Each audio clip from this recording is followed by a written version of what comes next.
Hi, you guys. This is Integrated Math 3 notes number 6, solving by completing the square, okay? So we're almost done wrapping up the review. So it will accelerate a little bit further as we move on, okay?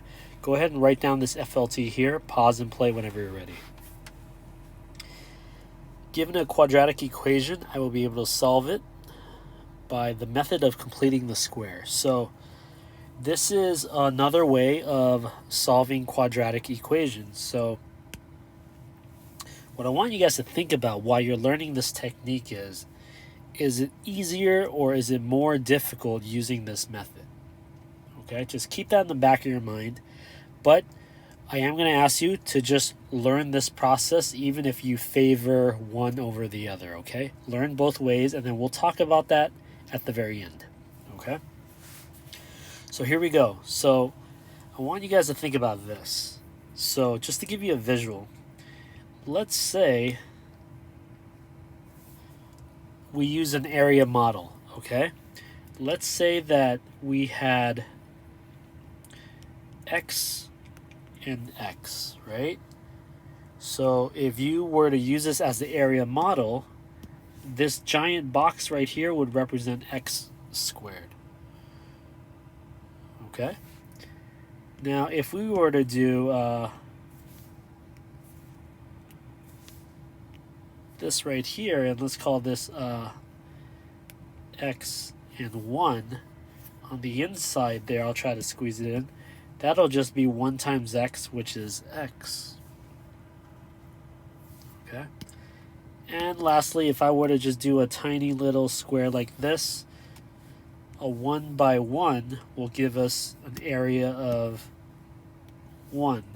What the heck is my point? Okay, so suppose I gave you guys this scenario here. X squared plus 6x. So before I show you the steps of completing the square, I'm going to show you a visual so that you understand what you're doing here.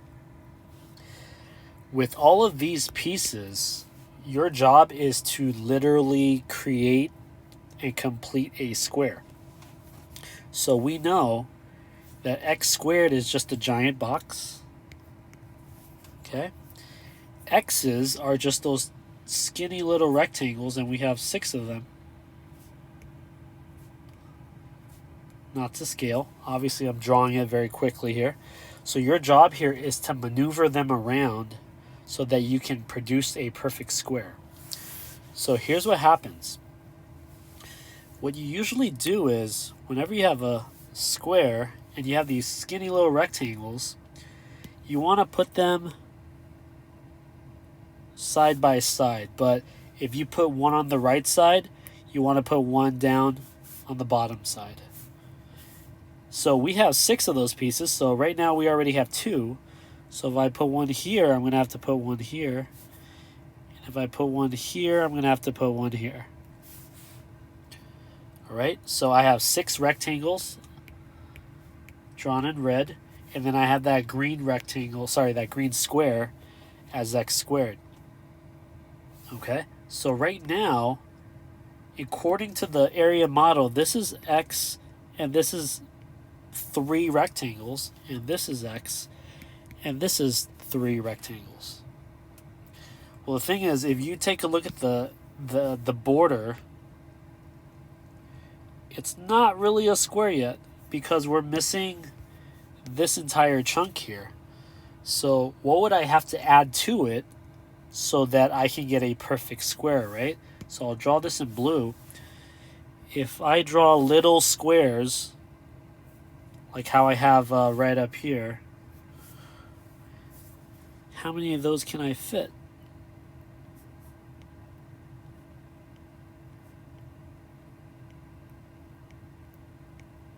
How many of those little squares do I have there? Okay, 1, 2, 3, 4, 5, 6, 7, 8, 9.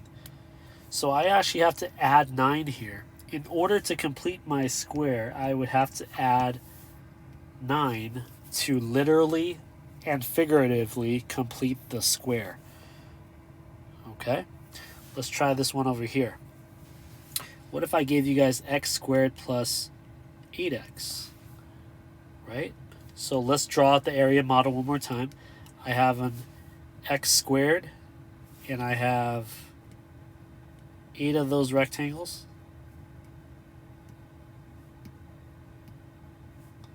Running out of space there. Is that 8? No. Whoops, there we go. So we have 8 rectangles, 1 giant square. So how do I maneuver these pieces so that I get a perfect square, right? So first you start off with the x square. Now, remember, every rectangle you put on the right side, you're going to have to put one down below. So how many should I have to the right of the square, and how many should I have to the bottom of the square? Okay, so you should have 4 there. Now, instead of drawing one out every single time, right, one to the right and then one to the bottom and then one to the right and then one to the bottom and so forth, is there a faster way to figure out how much is going to go on each? Okay, so the faster way is, well, I know that I just need to divide that middle term by 2. Half of 8 is going to be 4. Half of that is just going to be 4 of those x's. So keep that in mind. We took half of it, okay? And then now, well, how many of those tiny little squares can I fit in here? I'll draw it out for you.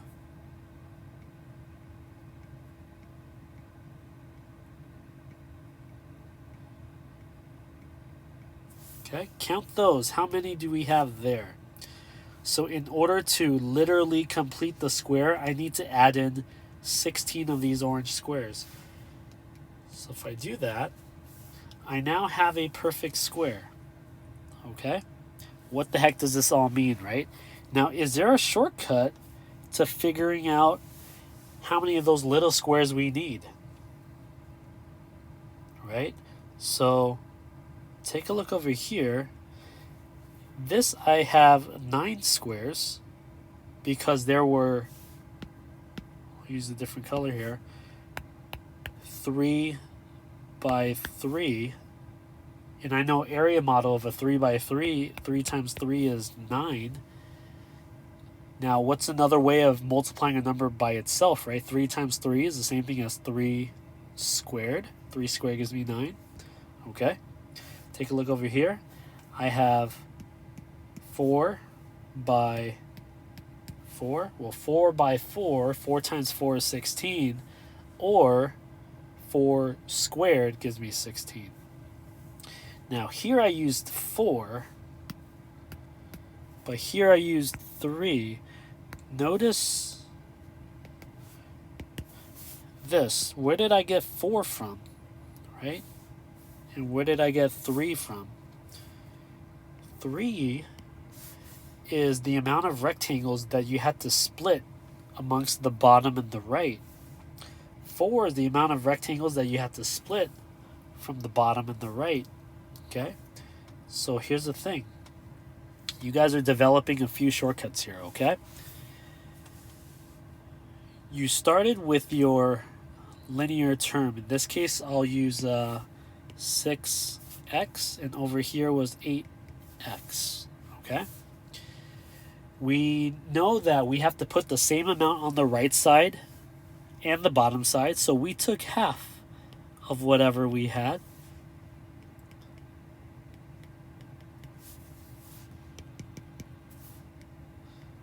Okay, well, half of 6 I know is 3, and half of 8 I know is 4. Now, to find out how many of those little squares we need, we just square that number to complete our square. That's the logic behind it. So this is just to give you a visual, okay? When you're actually doing the work, you're not going to draw out a bunch of squares and rectangles. This is just to get you to understand that we're literally completing the square so that it becomes a perfect square here, okay? So how do we actually do it? Here's example 1. Solve by completing the square. Okay, go ahead and write that down once. And then we'll do as many as we need to, okay? Here's part A. So let's say you guys had x squared plus 6x equals 0. Okay? We're not going to solve by factoring. Again, we'll talk about the comparisons at the very end, which one you guys prefer. Okay? So here's what you do. You start off with your linear term. Your linear term here is 6x, but more importantly, we're just going to focus on the coefficient. All right? So what you do is you start off with that linear coefficient. I call that b, and we know it's 6. We're going to go ahead and take half of it. Well, what's half of 6? Half of 6 I know is 3. This step right here is when you guys are thinking about how many rectangles you're going to need at the right side and the bottom side here, okay? And then what do you do with that number? Then you square that number so that you can fill in the tiny little squares there to complete the square, okay? So here's what's happening. You're doing all this work here to find out this number, all right? So that means if I had the power to complete the square, I would want to go ahead and add 9 to complete the square. But here's the issue. You can't just add 9 wherever you want, especially with an equation. So what you do to one side, you have to do it to the other side to keep it balanced. Okay? So what's happening here now, this I'll just underline it for now. This right here is now a perfect square, meaning that you could factor it perfectly. Now, we already have the area model, so take a look. This is x squared plus 6x plus 9. Now, what were the dimensions of that there? So I'll highlight it. It was x plus 3 times x plus 3. Okay, that's the same thing as x plus 3 quantity squared. You could totally factor this, but you're going to notice that you will always get the same two factors. So the shortcut here is that you're going to have a perfect square, and inside here will always be half of whatever that b value was. We know that b is 6, so half of b is 3, so we know that it's always going to look like that. Half of b always goes on the inside, okay? And I'll quickly prove it to you. X plus 3 squared, you don't have to write this down, is the same thing as x plus 3 times itself. If you distribute, you get x squared plus 3x plus 3x plus 9. That's x squared plus 6x plus 9. That's exactly what we started out with, okay? So we're factoring it to make our solving a little bit easier. So here we go. On the right side, 0 plus 9 is just 9, okay? Now, when you solve this, remember when you guys are solving equations, right? The whole idea generally is to use the inverse operation, right? You got this tiny little square right here. So when you square something, you make it bigger. What's the inverse operation of squaring something, right? So the inverse, just like how plus is to minus and multiplying is to dividing, when you have a square, what you're going to do is you're going to square root. So we're going to square root this here, and what I do to one side, I'll do to the other. What ends up happening is that those inverse functions cancel out, and you're just left with x plus 3. Now, the square root of 9, another way to say that is, what number squared will give me 9? Now remember, when you guys square root, and you should have seen this in IM2, but it's okay if you forgot, anytime you square root, you should have two solutions, plus or minus 3. The square root of 9 is 3, but there will always be a plus and a minus because positive 3, if you square it, you get a positive 9. And negative 3, if you square it, you also get a positive 9, okay? Okay, so because there's a plus or a minus, what you could do is you could split it into two separate equations. X plus 3, set that equal to the positive 3. And x plus 3, set that equal to the negative 3. And then you're just solving for each of these here, okay?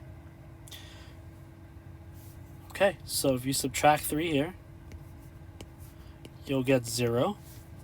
Or if you subtract 3 here, same signs we add, keep the sign of the larger number, we should get negative 6. Okay. Now, some of you are probably thinking right now, solving by factoring is way easier. So why on earth are we doing this, right? And some of you actually might like completing the square. Just hold on to that conversation. I will have that to talk about near the end, okay? So just get used to understanding how this works for now. Let's say we had x squared plus 10x equal to 0. Go ahead and try this one out. Go as far as you can. If you happen to get stuck, it's okay. But see how far you can go. And if you need my guidance, obviously press play, okay? Okay, so if we want to solve by completing the square, I want to take a look and make sure that I'm dealing with the right value. I always start with the linear coefficient. So in this case, my b here is 10.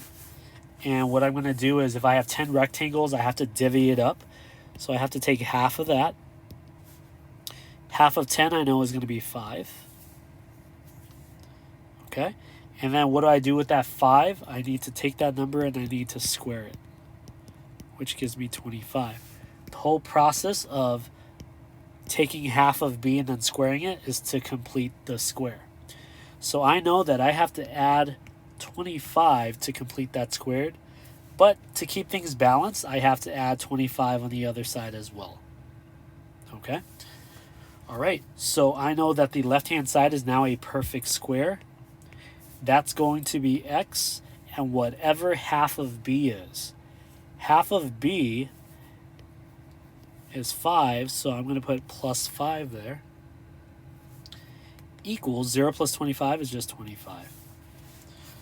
All right, so to get rid of a square, the inverse operation is a square root. What I do to one side, I do to the other. The square and the square root will end up canceling out, and you're left with x plus 5. Now remember, what does the right-hand side look like, right? Pause and play when you're ready. That should be not only just a 5, but a plus or minus 5 every time you square root, okay? Okay, and now, since we have two equations, I want to write it out. X plus 5 equals the positive 5, and then x plus 5 equals the negative 5. From there, we could just solve for each. So it turns out that we get x equals 0, coincidentally again, equals x equals negative 10. Okay, so that's hopefully getting you in the motion of completing the square analytically or algebraically. All right, so here we go. Curveball.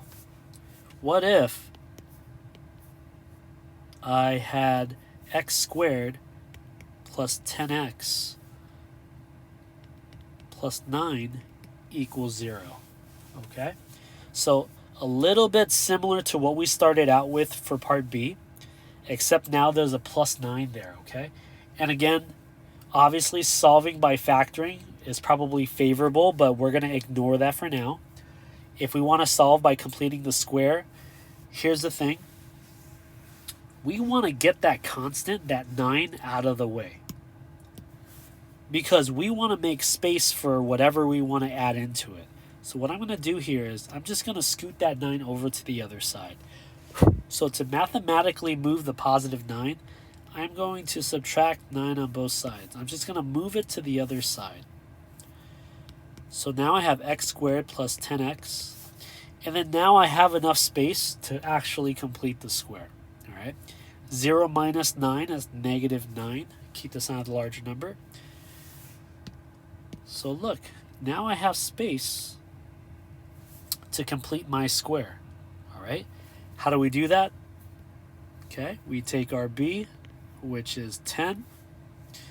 We take half of b, which is 5. And then we take that 5 and we square it to give us 25. So same thing. I'm going to go ahead and add 25 here.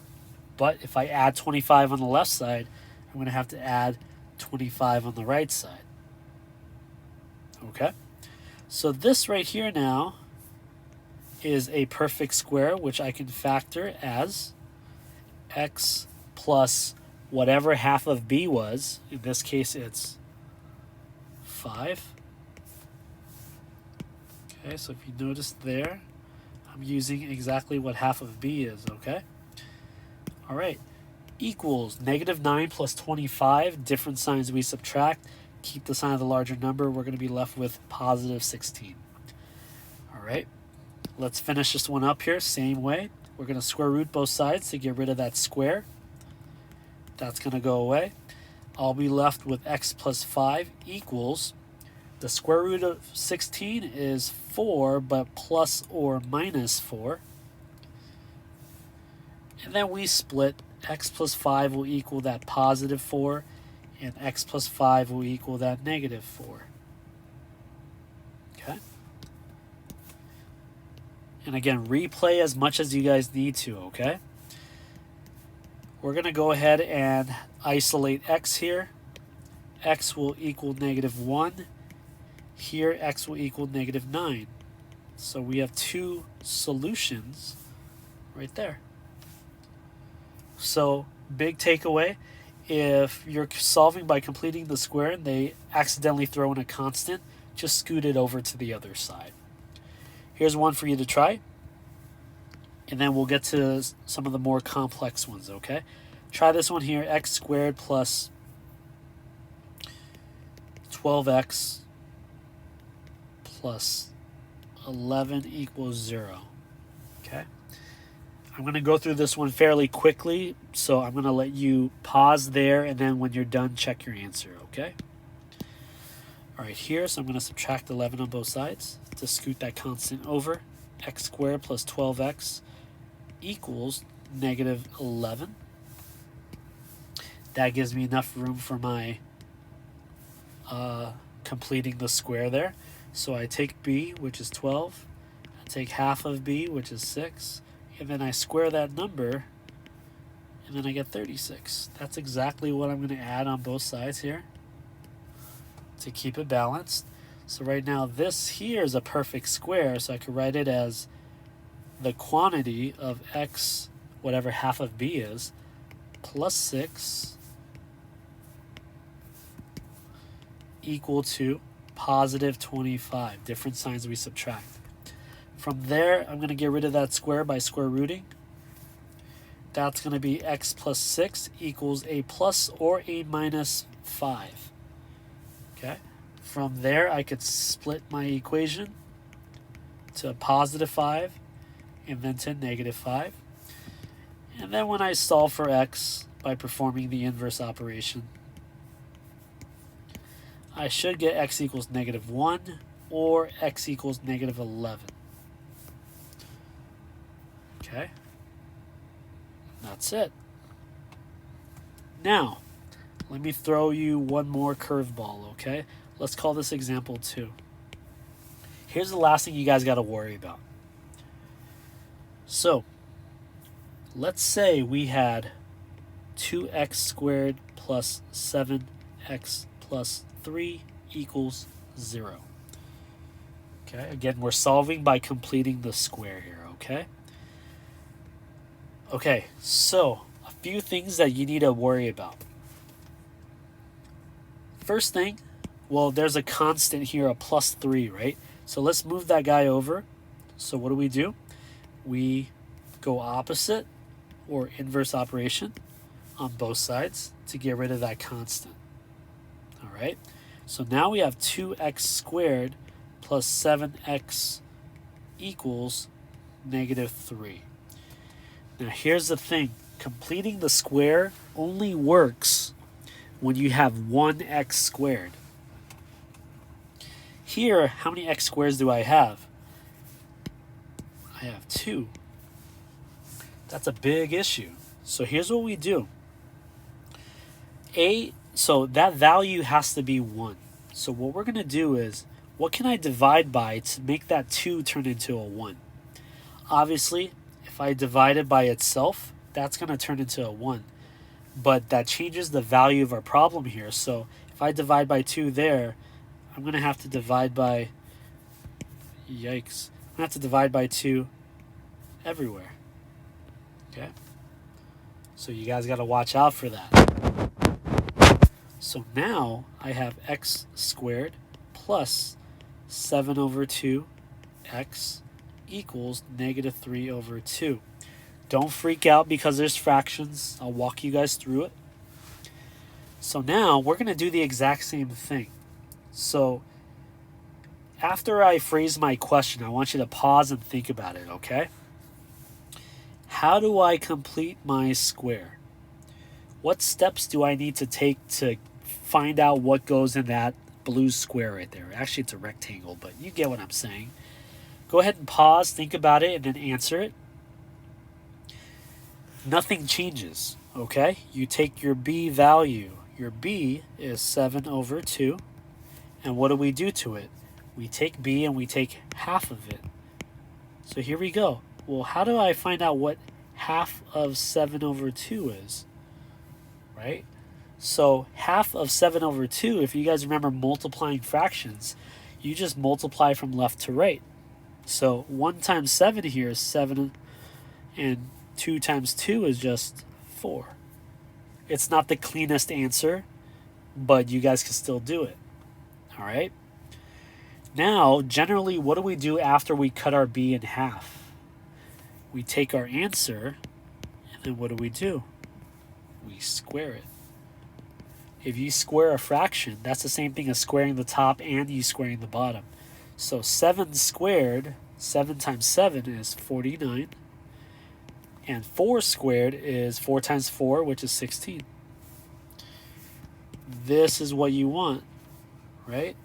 So we're going to go ahead and add, even though it's not the cleanest answer, 49 over 16. And what I do to one side, I do it to the other. All right? Since I completed my square here, that should be written in a perfect square. Do you guys remember what goes in right here? Pause and play whenever you're ready, okay? So in general, if you complete the square, half of b should go in there. So according to what I have on the left here, half of b is 7 over 4. So I'm going to write plus 7 over 4 here. All right. Right-hand side. Now, think back to fractions, right? How do we add fractions? Well, in order to add fractions, you have to have the same denominator, right? So here, I can make the 2 look like a 16 if I multiply by 8. But then I would have to multiply the top by 8 as well, so that you're not changing the value of the problem. So here, I'll just sidebar this. So over here, that's going to give me negative 24 over 16 plus 49 over 16. Now that I have the same denominator, I could share it. Now take a look at the top. What's negative 24 plus 49? Different signs we subtract. Keep the sign of the larger number. You should get positive 25. All right. Again, it's fractions, but it doesn't make it any more complicated. It's just you do a little bit more work with computations, okay? So after you guys get your perfect square, what do? We try to get rid of that square. And how do we do that? We have to square root both sides. That square root and that square will go away. So now we're going to have x plus 7 over 4 equals, now remember when you square root, there's always a plus or minus. The square root of 25 I know is 5. The square root of 16 I know is 4. All right. So if you notice, besides the fractions, all of the steps are the same. So now we're going to split. X plus 7 over 4 equals positive 5 over 4. And x plus 7 over 4 equals negative 5 over 4. Same thing. Get x by itself by moving that number over. Who cares if it's a fraction? We're going to subtract by whatever that is. Okay, we'll take a look on the left here. Positive 5 over 4 minus 7 over 4. Well, they already have the same denominator here, so that's going to be something over 4. So positive 5 minus 7, that's a negative 2. Okay, over here, common denominator is 4 already, so negative 5, negative 7, same signs we're going to add and keep the sign of the larger number. We're going to get negative 12. Okay, so here, if you take a look, negative 2 over 4, you could actually reduce it by 2. So if you divide the top and bottom by 2, you'll get negative 1/2. We're just reducing the fraction. And over here, 4 actually goes into 12 here 3 times. So that's negative 3. And there you have it. Okay, so the big takeaway before I show you guys the last example, okay? The big takeaway is this right here. You can't complete the square unless a is 1. So you're going to have to turn that first value into a 1 by dividing every term by it. Okay, here's one for you guys to try. Let's do, let's see. Here, you guys do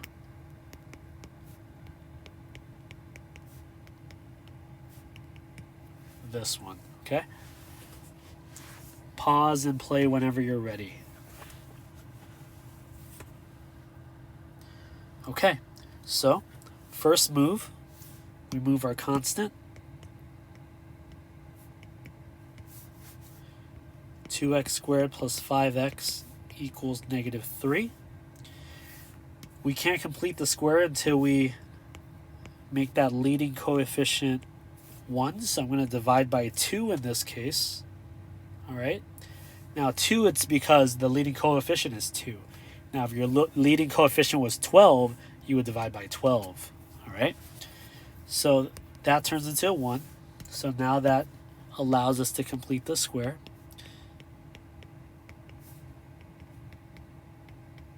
Okay, so to complete the square, I start off with my linear coefficient, which is 5 over 2. And then we take half of that, which is half of 5 over 2. Multiplying fractions straight across, we get 5 over 4. Then we take that number 5 over 4, we square it. So I get 25 over 16. I'm going to go ahead and add that much on both sides to complete the square. Right? This right now, that trinomial can be factored into a perfect square. That's exactly x plus whatever half of b is. So in this case, it's 5 over 4. On the right side, if you do a little bit of the work and get common denominators, you should get a common denominator of 16. We have negative 24 plus a 25. That gives us a positive 1. And if you're not seeing these steps, text me, okay? Or text up here. We're going to square root on both sides to get rid of the square. X plus 5 over 4 will equal plus or minus, because we're square rooting. The square root of 1 is 1, and the square root of 16 is 4. I split my equations into x plus 5 over 4 equals positive 1 over 4, and then x plus 5 over 4 equals negative 1 over 4. And once I try to isolate, like so, I should get x equals, this here is going to be negative 4 over 4. This over here is going to be negative 6 over 4. And if I clean both of those up here, I should get negative 4 divided by 4, which is negative 1. Or here I can't divide perfectly, but I can reduce by 2. So if I divide top and bottom by 2 here, I should get negative 3 over 2. And here are your two solutions. Okay, now, here I ask you, is it easier to solve by factoring, like in the last lesson, or is it easier to solve by completing the square? And I'm pretty sure maybe 90% of you guys, or 95%, would all agree that solving by factoring is easier. Okay? I agree too. I believe that solving by factoring is easier. So my follow-up question to you guys now is, then why the heck are we doing all of this? Why is this so important? Right? So I leave you with this. This is probably the most important part of this lesson. Here's the last example. I'll call this example 10. All right? Suppose, all right, we had any quadratic trinomial. Nothing specific. We'll have some number in front of the x squared, and then we'll have some number in front of the x, and then we'll have some random constant. This right here is the general standard form.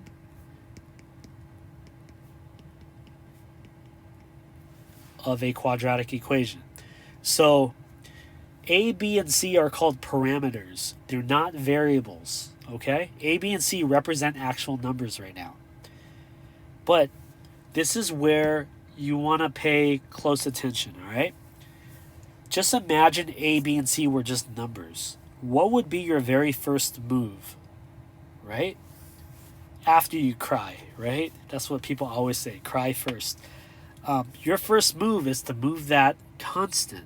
If you take a look, that was our very first move right here. That was our very first move right here. So even though we don't know what that constant is, we're just going to go ahead and do the opposite. Okay, we're going to subtract both sides by C. Okay, don't freak out because there are no numbers. Okay, they still all work the same way. So here I have ax squared plus bx equals 0 minus c is just negative c. All right. Now what do we do, right? In order to complete the square, I needed to make sure that my leading coefficient was 1. So here I divided by whatever that leading coefficient was. So take a look. My leading coefficient is whatever a is, right? So what I have to do is, whatever a is, I got to divide it. And if I divide it there, I'm going to have to divide it everywhere else. If I don't divide the a, I can't complete the square. So a divided by a reduces out to 1. Okay? Take your time on this, all right? I know it's tough not seeing numbers. So here we go. We have x squared plus whatever b over a is, x, equals whatever negative c over a is. All right? Okay. So think about what you guys did after that. After that, we tried to complete the square. So we started off with our linear coefficient. We took the linear coefficient, so whatever's in front of the x, so that's b over a. And then, what do we do to that value? We took half of it. So what's half of b over a? Remember, when you guys are multiplying fractions, you just multiply left to right. So here you're just going to get 1 times b, which is b, and 2 times a, which is 2a. Okay, it looks weird because it's not a value, but just think conceptually. We took our linear coefficient, we took half of it, and then what do we do to that number? We got to square it.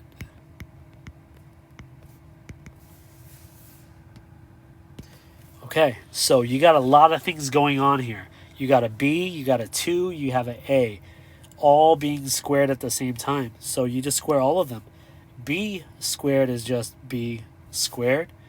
A squared is just a squared. And 2 squared is 4. What is the significance of this number? Okay, pause and play there. That right there is how we complete the square. So I'm going to go ahead and add b squared over 4a squared to complete the square. And we're going to add it to both sides to keep it balanced. All right. Again, I know there are a lot of variables, but just take your time. We're just following the same steps, okay? So right now, this is a perfect square. So I could write it as a perfect square. Now, do you guys remember what generally do we put in here? Pause and play when you're ready. It's always going to be whatever half of b was. So in this case, it's going to be b over 2a. All right. Now on the right-hand side here, how do we add two fractions, right? Okay, so look, you add two fractions, but you need the same denominator. I definitely need a 4, but I also need an extra a there to get the a squared. Holy cow. All right, bear with me. So my common denominator is 4a squared. Up top here, I'll highlight it. 4a times negative c is just negative 4ac. I just smushed it together because we're multiplying. I put the negative in the front because it looks a lot cleaner that way, okay? And then over here I have that plus b squared. All right? Now, sidebar, 3 plus 6 is the same thing as 6 plus 3. So when you're adding, it doesn't matter the order. Okay? So that's called commutative, okay? The commutative property allows us to do this. I'm going to take these two terms right here and then just rearrange it. So it's b squared minus 4ac. Okay, because when you're adding, you could just switch it and the order wouldn't matter. You would still get the same answer.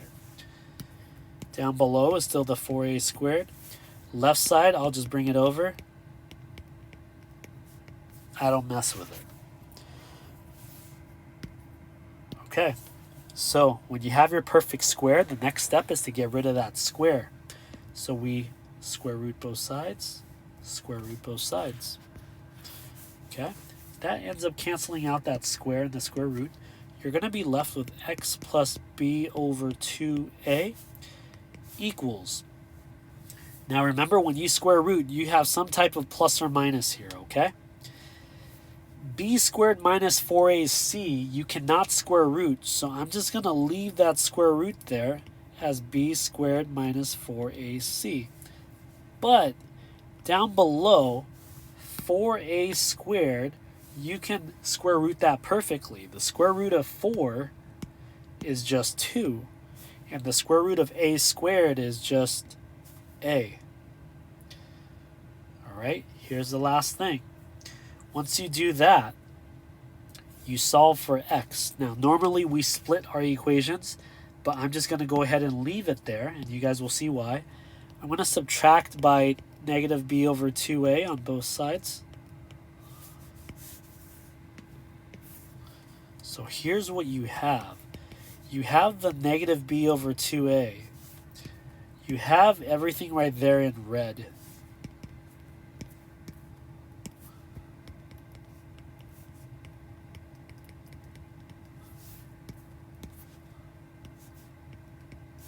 Okay? Notice, although it's super messy here, okay, they both share the same denominators.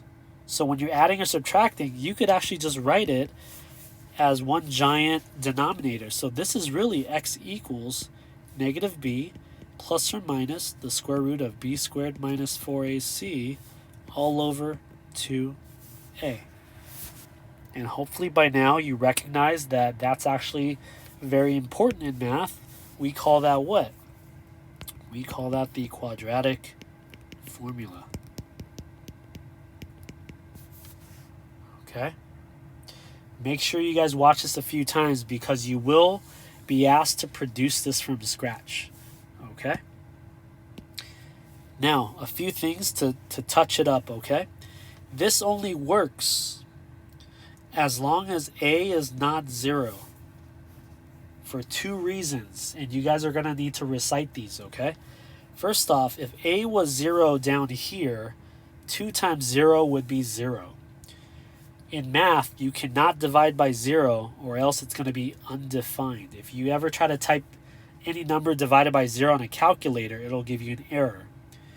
Okay? Going back to the very beginning, the second reason a can't be 0 is because if a is 0 here, you won't have any quadratic piece. It'll just be linear. It's not called the linear formula, it's called the quadratic formula, right? So those are the 2 reasons why a cannot be 0, because if a was 0, it would be undefined, but also you wouldn't be dealing with a quadratic equation. All right? Make sure you guys rehearse this very well, okay? Make sure you can rationalize every single step. You're not just spitting out what you see here. You're actually writing out and articulating how everything works through logic and not just from memory. All right? So, going back to the conversation, I'll wrap it up like this. Going back to the conversation of, well, what's the purpose of completing the square if solving by factoring is easier, right? And here's the ultimate point, you guys. Completing the square is essentially useless when you compare it to solving by factoring, because factoring is 10 times easier.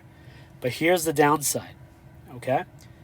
What happens if you can't factor, right? If you can't factor it, what happens? That's where completing the square comes in, or where the quadratic formula comes in. But we'll save that for the next lesson, okay? So for today, let's go back to our FLT. You need to know how to solve by completing the square. So get used to going through the same steps where you take b, you take half of it, you square it, you add it to both sides, then you solve. Okay? And then warm up to the idea of deriving the quadratic formula. Okay? The reason why this part is so powerful, you guys, is because most of you, I'm not saying all of you, but most of you feel that, especially those that don't feel too strongly about math, you think that math is just some magical wizardry witchcraft that you guys come up with where things just magically work, okay? Math started from something very fundamental and basic, and from there they came up with a lot of logic and reasoning to show why all of these formulas tend to work, okay? The downside is, oftentimes when you guys learn math, especially in lower level classes, the teachers will just give you the formula and ask you to use it. So now you guys are approaching a math IM3 and higher, where you're going to start to discover like why things actually work. And isn't that the whole purpose with math, right? Like, we have to know how things work in order to use it. Not, we're not just robots trying to crunch out the quadratic formula, okay? And lastly, like, what the heck is the quadratic formula for? Okay, so we're going to continue that conversation. So I encourage you to ask questions. If you're curious about something, ask, okay? Okay, that was cognitive overload. Hopefully you guys were able to follow with me. Watch it a couple times if you guys need to, okay?